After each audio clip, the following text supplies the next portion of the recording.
எல்லாருக்கும் வணக்கம்.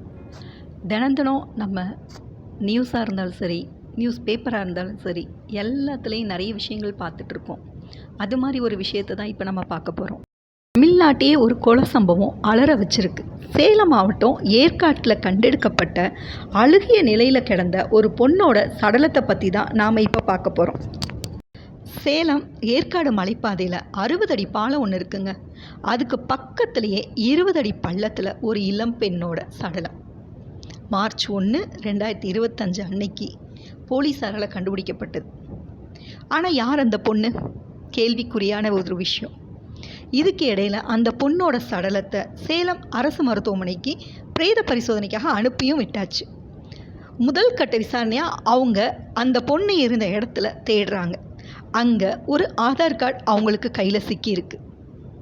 அதை வச்சு போலீஸ் விசாரணையை ஆரம்பிக்கிறாங்க. அதே சமயம் திருச்சி மாவட்டத்தில் துறையூரை சேர்ந்த லோகநாயகின்ற ஒரு பொண்ணு தனியார் பயிற்சி மையத்தில் ஆசிரியராக வேலை பார்த்துட்ருக்காங்க. இவங்க சேலம் புதிய பேருந்து நிலையத்துக்கிட்ட இருக்கிற ஒரு மகளிர் விடுதியில் தங்கி அங்கேருந்து வேலைக்கு போயிட்டுருக்காங்க. அவங்க 4 நாட்களாக காணோன்னு சொல்லிட்டு அந்த விடுதி சார்பாக வார்டன் சேலத்தில் இருக்க பள்ளப்பட்டின்ற காவல் நிலையத்தில் புகார் கொடுத்துருக்காங்க. அவங்க கிடைச்ச ஆதார் கார்டு ஆவணத்தை வச்சு அந்த வார்டன் கிட்ட விசாரித்தப்ப உயிரிழந்த பெண் லோகநாயகி தான் அப்படின்றத கன்ஃபார்ம் பண்ணிக்கிறாங்க. அவங்களோட செல்ஃபோனை வச்சு அங்கே விசாரணை செய்கிறாங்க. கடைசியாக திருச்சியை சேர்ந்த அப்துல் ஹபீஸ் அப்படின்றவரோட தான் அவங்க பேசியிருக்காங்கன்றது கண்டுபிடிக்கிறாங்க. அப்படி கண்டுபிடிச்சதுக்கப்புறம் பெரம்பலூரில் பொறியியல் கல்லூரியில் படிச்சுட்டு இருக்க அந்த அப்துல் ஹபீஸ் அப்படின்றவரை போலீஸார் கைது செய்கிறாங்க. போலீஸாரோட விசாரணையை பற்றி நமக்கு நல்லாவே தெரியும். அவங்க நடத்தின விசாரணையில் பல திடுக்கிடும் தகவல்கள் நமக்கு வெளியாகியிருக்கு. அதாவது இந்த பொண்ணுக்கு அம்மா அப்பா 2 பேருமே கிடையாது. அந்த பொண்ணோட சித்தியோட அரவணைப்பில் தான் இந்த பொண்ணு வளர்ந்துட்டு இருந்திருக்காங்க. ஒரு கட்டத்தில் அந்த பொண்ணுக்கும் அவங்க சித்திக்கும் ரொம்ப கருத்து வேறுபாடு ஏற்பட்டிருக்கு. அதனால் அதே ஊரில் அதே பகுதியில் தனியாக ஒரு வீடு எடுத்து அங்கே வசித்து வந்துட்டுருக்காங்க. அப்போ தான் எதிர் வீட்டில் வசிக்கிற இந்த அப்துல் ஹபீஸ் கூட பழக்கம் வந்திருக்கு. இந்த நட்பு நாளடைவில் காதலாகவும் மாறியிருக்கு. காதல் கண்ணை மறைக்குன்ற அளவுக்கு அவங்களுடைய நட்பு பல்வேறு இடங்களுக்கு சென்று தனிமையிலேயே இருந்ததாக சொல்லப்படுது. இதுக்கு இடையில் லோகநாயகி சேலத்தில் வேலை கிடைக்கிது. சேலத்தில் வேலை கிடைக்கவுமே அவங்க அங்கேயும் போய் 2 பேரும் தனிமையில் ரொம்ப நேரம் செலவிட்டதாக சொல்லப்படுது.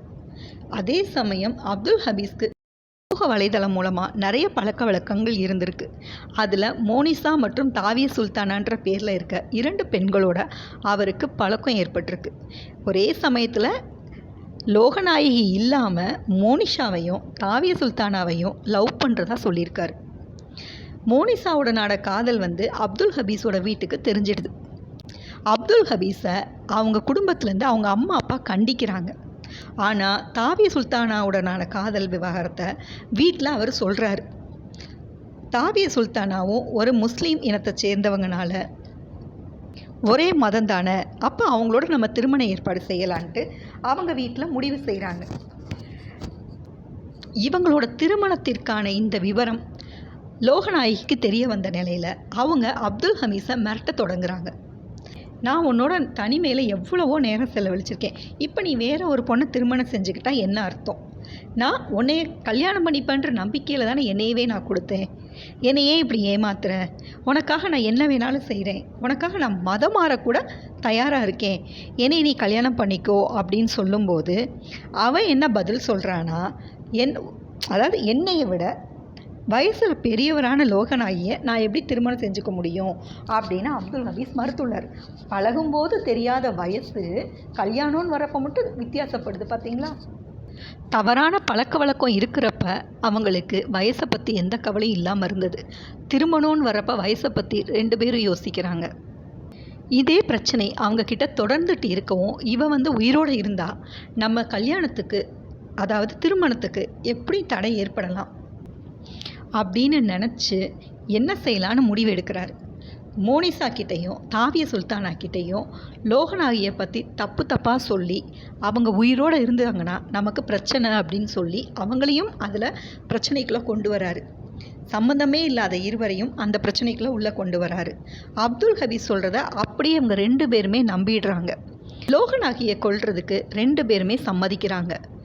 இந்த திட்டத்துக்காக அவங்க மார்ச் 1ஆம் தேதி வாடகை கார் எடுத்துக்கிட்டு 4 பேருமே ஏற்காடு மலைப்பாதைக்கு போகிறாங்க. லோகநாயகி வர மறுத்தப்ப தாபிய சுல்தானாவும் என்னோட வரதாவும் அவங்கக்கிட்ட நடந்ததை சொல்லி இந்த திருமணத்தை நிறுத்துறதுக்கு நம்ம என்ன செய்ய முடியுமோ அதை செய்யலான்ட்டு அவங்க பேசியிருக்காங்க. இதை நம்பி லோகநாயகியும் காரில் அவங்க கூட போயிருக்காங்க. ஏற்காடு அருகில் வரும்போது அவங்க 3 பேர் சேர்ந்து லோகநாயகிக்கு 2 தடவைங்க விஷ ஊசி போட்டு அவங்கள கொல்லை செஞ்சுருக்காங்க. அதுக்கப்புறம் அந்த விஷ ஊசினால் அவங்க இறந்துட்டாங்க. அந்த உடலை என்ன பண்ணுறதுன்னு தெரியாமல் அங்கே இருக்க பள்ளத்தில் தூக்கி போட்டுட்டு எதுவுமே நடக்காத மாதிரி வீட்டில் கொலையையும் செஞ்சுட்டு எப்பயும் போல் யதார்த்தமாக அவங்கவுங்க வீட்டுக்கு போய் அவங்கவுங்க வேலையை அவங்க 3 பேரும் செய்ய தொடங்கியிருக்காங்க.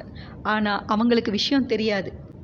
லோகநாயகியோட செல்ஃபோனை வச்சு எல்லா விஷயங்களையும் இந்த காவல்துறையினர் கண்டுபிடிச்சிட்டாங்க.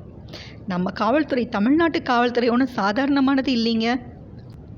அப்துல் ஹபீஸோட செல்ஃபோனை எடுத்து பார்த்தா ஏராளமான ஆபாச வீடியோக்கள் இருந்ததாக அவங்க தகவல் சொல்லியிருக்காங்க. இந்த சம்பவம் மிகப்பெரிய அளவில் நம்ம தமிழ்நாட்டில் பரபரப்பை ஏற்படுத்துச்சு. இந்த 3 பேருக்குமே தக்க தண்டனை வழங்கணும்னு சொல்லிட்டு அங்கே பொதுமக்கள் எல்லாரும் காவல்துறையினரிடம். ஆனால் இதில் என்ன நினைக்கிறதுன்னு தெரிலங்க. ஆண்களால் பெண்களுக்கு பாதுகாப்பு இல்லையா, பெண்களால் ஆண்களுக்கு பாதுகாப்பு இல்லையான்ற அளவுக்கு நம்ம நாட்டில் திடுக்கிடும் தகவல்கள் நிறைய நடந்துகிட்ருக்கு. இது போன்ற வீடியோக்களை தெரிந்து கொள்ள லைக் பண்ணுங்கள், ஷேர் பண்ணுங்கள், சப்ஸ்கிரைப் பண்ணுங்கள். மறக்காமல் பெல் பட்டனை ப்ரெஸ் பண்ணுங்கள்.